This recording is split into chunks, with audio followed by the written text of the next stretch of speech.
ठीक है, तब हम आगे बढ़ते हैं। हमने इतना पूरा कर लिया है। अब बारी किसकी है? एडवर्ब की। तो एडवर्ब क्या बताता है? Give extra information about verb, adverb and adjective. ठीक है, तो ये क्या काम करता है?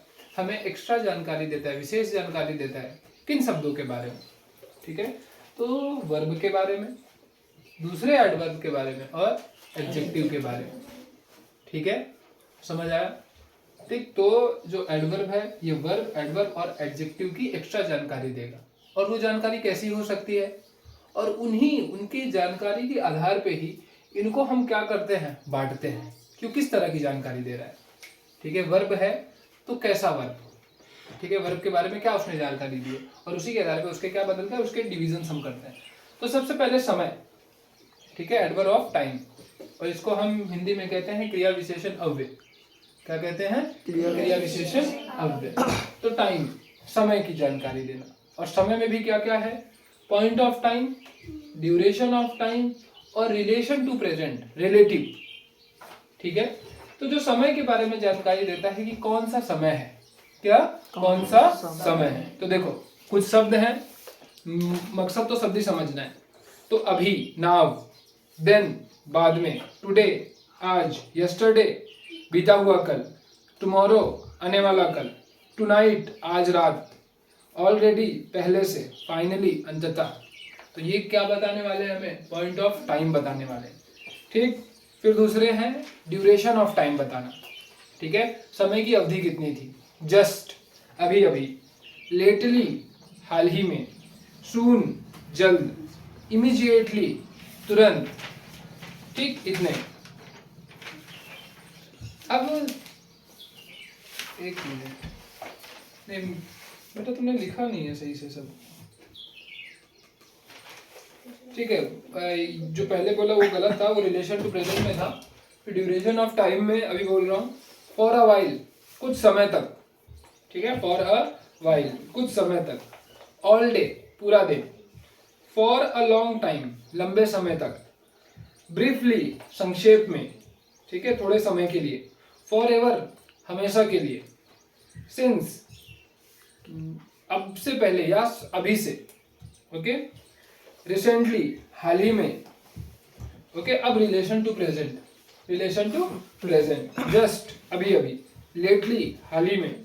सून, जल्दी, इमीडिएटली, तुरंत। ओके, अब इसके बाद है प्लेस। प्लेस में भी दो चीजें आती हैं कि वो कौन सी जगह है। ठीक है, किस जगह की बात हो रही है और किस दिशा की बात हो रही है, दो अलग अलग। ठीक, तो अब प्लेस में कौन सा? वेयर, कौन सा प्लेस बताया जा रहा है। तो उसके इंपॉर्टेंट शब्द हियर, यहाँ, देयर, वहां, इनसाइड, अंदर, आउटसाइड, बाहर, अपस्टेयर्स, ऊपर, डाउनस्टेयर्स, नीचे। अपस्टेयर्स और डाउनस्टेयर्स, ठीक है, ये छत की बात हो रही है। किसकी बात हो रही है? छत की। ठीक, अप एंड डाउन, उसको भी कहते हैं ऊपर और नीचे। अप एंड डाउन दूसरा बात है, अपस्टेयर और डाउनस्टेयर्स दूसरी बात है। अपस्टेयर्स मतलब छत के ऊपर और डाउनस्टेयर्स मतलब छत के नीचे। ठीक, नियर बाय, पास में। एवरीवेयर, हर जगह। नोवेयर, कहीं नहीं। ओके, अब डायरेक्शन बताने के सब। अप, डाउन, नीचे। फॉरवर्ड, आगे। बैकवर्ड, पीछे। अवे, दूर। नॉर्थ, उत्तर। ठीक, ईस्ट, पूरब। ईस्ट ना, पूरब। वेस्ट, पश्चिम। साउथ, दक्षिण। ओके, और दो शब्द हैं, क्लोज मतलब पास में। ठीक है, और नियर, इसका मतलब भी क्या है? पास में। ठीक, दोनों हो गए। अब फ्रीक्वेंसी में आते हैं। पहले समझते हैं कि फ्रीक्वेंसी का क्या मतलब है। फ्रीक्वेंसी का मतलब होता है, उसको हिंदी में कहते हैं आवृत्ति। क्या कहते हैं? आवृत्ति। आवृत्ति का मतलब क्या है कि कोई चीज कैसे हो रही है, कितनी बार में हो रही है। समझ रहे हो? जैसे मैं कहूं मैं 5 मिनट में 10 बार बजा सकता हूँ। 5 मिनट में, मतलब ढोलक है 5 मिनट में 70 बार बजा सकता है। और या तो जो हमारा दिल है वो 1 मिनट में 70 टाइम्स क्या करता है? धड़कता है। ठीक, तो ये क्या हो गया? उसकी फ्रीक्वेंसी हो गई, कितनी बार हो गया। तो उससे रिलेटेड शब्द फ्रीक्वेंसी बताना। हम बार बार बोलते हैं ना कितनी बार, तो उसके साथ हाउ ऑफन, डेली, प्रतिदिन, वीकली, साप्ताहिक, मंथली मासिक, ईयरली या एनुअली वार्षिक, वंस एक बार, ट्वाइस दो बार, थ्राइस तीन बार, ठीक है। फ्रीक्वेंसी आवृत्ति, ऑलवेज हमेशा, यूजुअली प्रायः, ऑफन अक्सर, समटाइम्स कभी कभी, रेयरली बहुत कम, सेल्डम शायद ही, नेवर कभी नहीं, ठीक। अब इसके बाद ये डिग्री, इस डिग्री को हम कहते हैं मात्रावाचक क्रिया विशेषण, मतलब मात्रा को बताना, ठीक है। जैसे हम भाव प्रकट करते हैं ना, उसने धीरे धीरे काम किया, उसने अच्छे से किया, उसने बहुत अच्छे से किया, बोलते हैं ना ये सब। तो ये डिग्री हो गया कि किसमें कितनी मात्रा, किस पे कितना जोर दिया जाए, किस पे कितना बल दिया जाए, ओके। तो सबसे पहले हाई डिग्री, मॉडरेट डिग्री और लो डिग्री। इसी तरह से हम बोलते हैं कोई चीज का बिल्कुल महत्व नहीं, कोई ठीक है ना ज्यादा महत्व है, ना ज्यादा है ना बहुत कम है, मिडल में, और एक का बहुत ज्यादा महत्व है, ठीक। तो वैसे हाई डिग्री के शब्द वेरी मतलब बहुत, एक्सट्रीमली अत्यंत, टू बहुत अधिक, हाईली अत्यधिक, ग्रेटली बहुत ज्यादा, ओके। मॉडरेट डिग्री के क्वाइट काफी, फेयरली अपेक्षाकृत, रादर ज्यादा, इनफ पर्याप्त, ओके।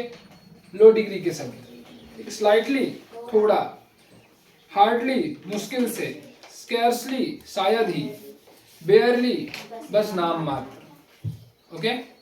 फिर इसके बाद आते हैं लिमिट, सीमा बताने वाले शब्द, ओके, या पूर्णता। ऑलमोस्ट लगभग, नियरली लगभग, कंप्लीटली पूरी तरह, इंटायरली संपूर्ण। अब ये है एडवर्ब ऑफ मैनर, ढंग बताने वाले शब्द, ठीक। तो अब ढंग, स्लोली धीरे से, केयरफुली सावधानी से, ऑनेस्टली ईमानदारी से, क्विकली जल्दी से, इजीली आसानी से, हैप्पीली खुशी से, एंग्रीली गुस्से से, वेल अच्छे से, अच्छे ढंग से, फास्ट तेजी से, हार्ड मेहनत से, लास्ट में क्या लिखा है, लेट देर से, ओके। फिर इसके बाद है अफर्मेशन। अफर्मेशन को हम कहते हैं स्वीकृति, मान लेना, क्या कर लेना, मान लेना, स्वीकृति। तो उसके सब यस हाँ, सर्टनली निश्चित रूप से, श्योरली अवश्य, इंडीड वास्तव में, ट्रूली सचमुच, और ये लास्ट में अनडाउटली, ठीक है, निसंदेह, फिनिगेशन मना करने के लिए, ठीक है, नकार के लिए, नो नहीं,